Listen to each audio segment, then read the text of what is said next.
नमस्ते India, I am Riya Verma from Solvi construction. और house construction से रिलेटेड हम वीडियोस बनाने वाले हैं। एक हमारा प्लेलिस्ट रहेगा जिसमें लगातार 25 वीडियोस आएगा। जो 25 स्टेप में हम बताने वाले हैं कि एक कंप्लीट होम का कंस्ट्रक्शन डिज़ाइनिंग से लेके एग्जीक्यूशन तक कैसे करवाना है, स्टेप बाय स्टेप हम वीडियोस के थ्रू आपको बताएंगे। तो आज का जो हमारा पहला वीडियो है, जो पहला स्टेप होता है वो हमें होता है कि सबसे पहले हमें डिसाइड करना पड़ता है कि हम जो बिल्डिंग बनवाने वाले हैं वो या तो लोड बेयरिंग स्ट्रक्चर है या तो फ्रेम स्ट्रक्चर है। तो सबसे पहले मैं इस वीडियो में बता दूं कि लोड बेयरिंग स्ट्रक्चर होता क्या है और फ्रेम स्ट्रक्चर होता क्या है।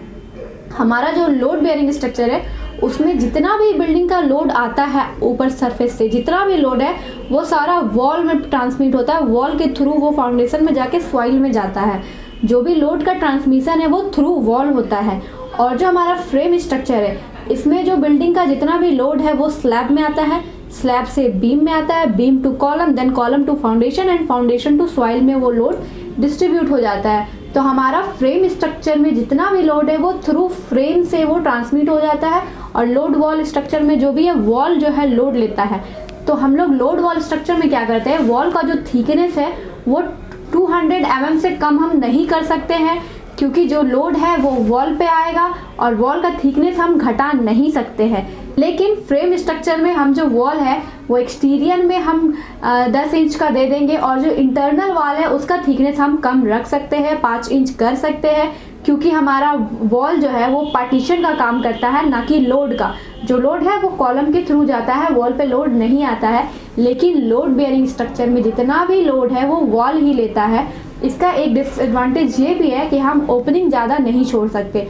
ओपनिंग मतलब कि जो मेरा लोड है वो वॉल पे आ रहा है, तो वॉल पे ज़्यादा हम ओपनिंग, जैसे कि विंडो का ओपनिंग हो गया, डोर का ओपनिंग हो गया, और एक्स्ट्रा अगर वेंटिलेशन का ओपनिंग देना है तो ओपनिंग हम इसमें ज़्यादा नहीं दे सकते, क्योंकि अगर ज़्यादा ओपनिंग देंगे तो मेरा वॉल का जो एरिया है वो कम बचेगा, तो वो लोड अच्छे से ले नहीं पाएगा। तो इसी वजह से हम फ्रेम स्ट्रक्चर की तरफ आजकल लोग स्विच करते जा रहे हैं, क्योंकि इसमें हमारा वॉल पे कोई लोड नहीं आता। हम अगर चाहे तो पूरे वॉल पे अगर हम ओपनिंग देना चाहे, डोर स्लाइडर देना चाहे, स्लाइडर विंडो देना चाहे, 7 फीट तक का विंडो देना चाहे, तो हम फ्री रहते हैं, हम दे सकते हैं, क्योंकि हमारा वॉल जो है वो लोड नहीं लेता है। लेकिन लोड बेयरिंग वॉल में हम लोग नहीं ये चीज़ कर सकते। और अगर हम बात करें सूटेबिलिटी का, तो अगर आप G+2, G+1 या फिर ग्राउंड फ्लोर का कंस्ट्रक्शन करवा रहे हैं तो आप लोड बेयरिंग दे सकते हैं, क्योंकि वो ज़्यादा लोड नहीं ले सकता, इसलिए आप G+2 तक आप लोड बेयरिंग की तरफ जा सकते हैं। लेकिन अगर आपको G+3,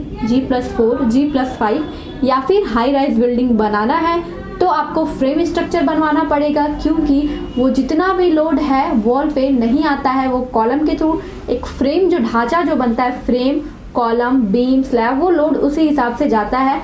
तो एक बेनिफिट ये भी है आपका फ्रेम स्ट्रक्चर यूज़ करने का कि अगर इन फ्यूचर आपको कोई भी वॉल को डिसमेंटल करना हो, अल्टरेशन करना हो, तो आप फ्रीली कर सकते हो, क्योंकि वॉल हमारा फ्री रहता है, लोड उस पर नहीं आता। लेकिन लोड बेयरिंग में आप वॉल को अल्टरनेट नहीं कर सकते।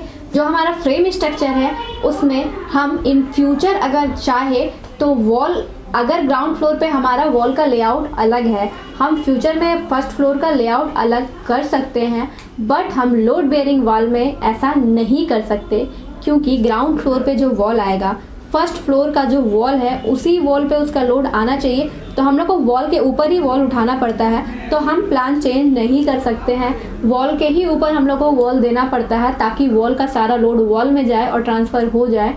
लेकिन फ्रेम स्ट्रक्चर में हम वॉल को एज ए पार्टीशन यूज़ करते हैं, तो हम कहीं भी वॉल दे सकते हैं, कहीं से भी वॉल हटा सकते हैं। तो ये सब चीज़ में हम फ्रेम स्ट्रक्चर में फ्री रहते हैं करने के लिए। तो इसीलिए मेरा suggestion as a engineer, as a architect और हमारा सॉल्वी की तरफ से यही सजेशन है कि आप अपने बिल्डिंग को फ्रेम स्ट्रक्चर में बनवाओ, क्योंकि आप इन फ्यूचर कितने भी हाई राइज बिल्डिंग बनवा सकते हो, कितने भी जो लेआउट है वो प्लानिंग आप अगर आपका नीचे कॉमर्शियल प्लान है तो आप ऊपर रेसिडेंशियल प्लान भी बना सकते हो, बट लोड बेयरिंग स्ट्रक्चर में आप ऐसा नहीं कर सकते हो, क्योंकि वॉल टू वॉल आपको वॉल देना पड़ेगा। और एक डिसएडवांटेज ये है कि जैसे कि आप अगर आपका वॉल पे ही लोड आ रहा है तो वॉल का थिकनेस तो आपका ज़्यादा रहेगा, आप इसमें इंटरनल वॉल 5 इंच दे सकते हो, बट लोड बेयरिंग में आप इंटरनल वॉल भी आपको 10 इंच का मिनिमम देना पड़ेगा या फिर 9 इंच आपको मिनिमम रखना ही पड़ेगा।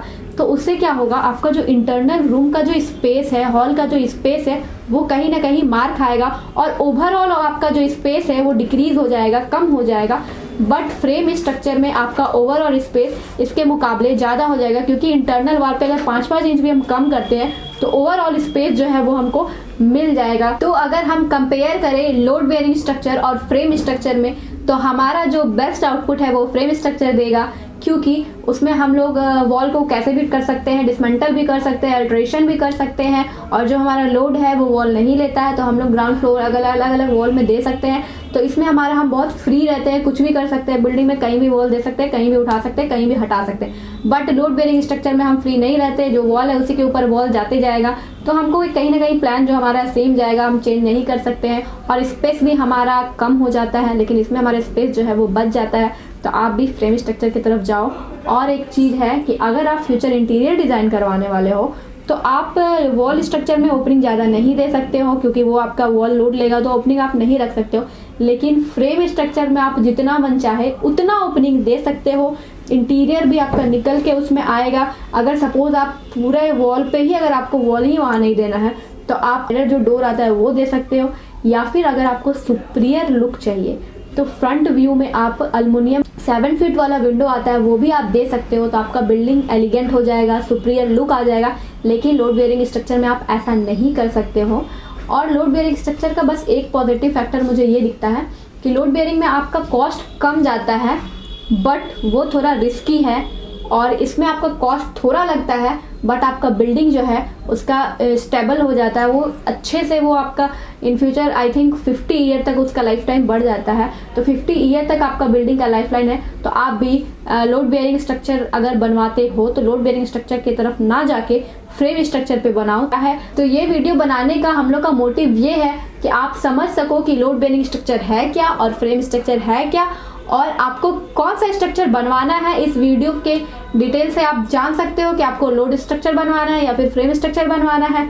तो अगला जो हमारा वीडियो आने वाला है वो, अगर आप डिसाइड कर लिए हो कि हम लोड स्ट्रक्चर तरफ जाएंगे या फ्रेम स्ट्रक्चर तरफ जाएंगे, तो अगला जो वीडियो है वो आपको डिसाइड करना है कि जो मेरा प्लानिंग रहेगा वो मेरा अकॉर्डिंग टू प्रिंसिपल प्लान हुआ है कि नहीं।